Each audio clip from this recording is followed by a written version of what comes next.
Hey my cake lovers, welcome back on my channel. Friday was the day of the 5.3 Livestream program, and it was absolutely incredible. We got lots of information for 5.3 and also for the entirety of the NatLand patches. So we'll cover all that in this video.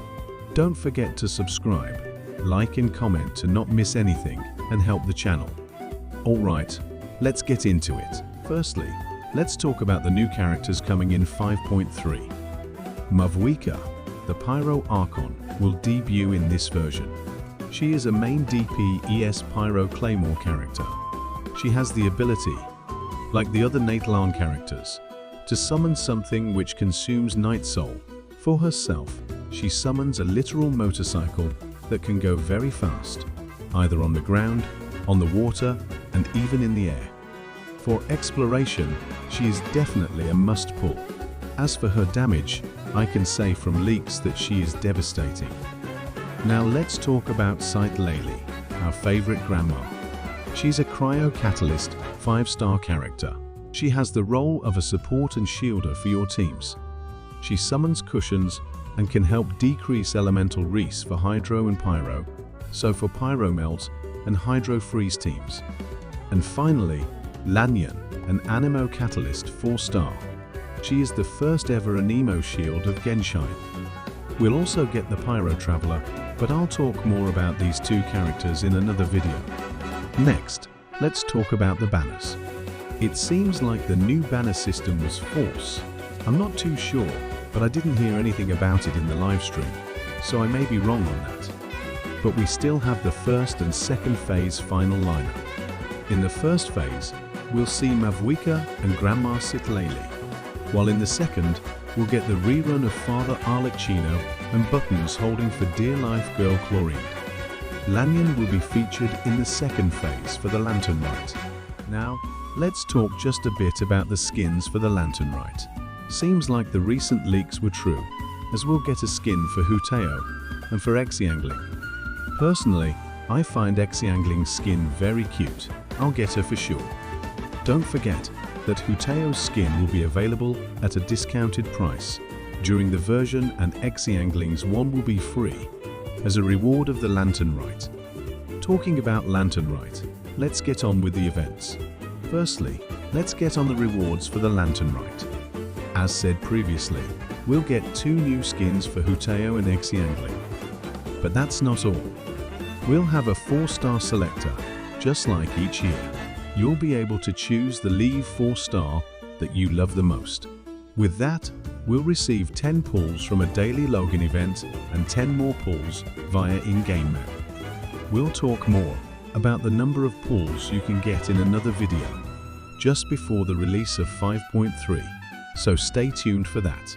Finally, we'll get a Liu Chronicled Wish banner. I wasn't expecting the choice of characters and the number of characters that will be featured. It's honestly amazing. So like we said in the last videos, we'll get Beitu, Exiao, Ganyu, Keking and Kiki. But that's not all. We'll also get Childa, who hasn't been on a banner since 4.0. And now the most anticipated reruns of many. Our favorite Aunt Shenhe comes back after a long journey in the cryo basement. Personally, I won't pull for anyone in this patch, since I need a certain someone who is more and more rumored to appear in 5.4, but I'm happy for those who wanted one of these characters. As for the other events, we'll get the Emblem of Steadfast Valor event, which is based on open world challenges. Also the On the Trail of Behemoths event based on boss fighting. It's rumored to be an extremely difficult event if you play with the highest difficulty, but I'm looking forward to it. Next, we'll get the Shuyu's Baffling Beetle Battle Bowl, which is pretty hard to pronounce, huh? So it's a beetle battle event like every year. And finally, we'll get the usual Overflowing Abundance event. Well, I lied.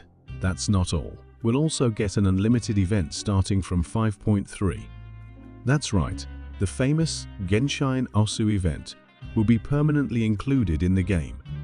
I've wanted to play this event again ever since it was ended in 4.6, so I'm happy I'll be able to play it whenever I want. Now let's talk about other rewards and adjustments. We'll have new trails for Kazuha and Gunyu. We'll have the possibility of obtaining the Xbox wings only during 5.3, so get them before it goes away forever.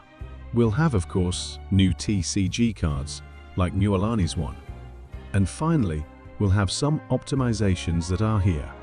Okay, I think it's time to speak about the upcoming content of Genshin. We got lots of infos about lots of things, so let's take a quick look.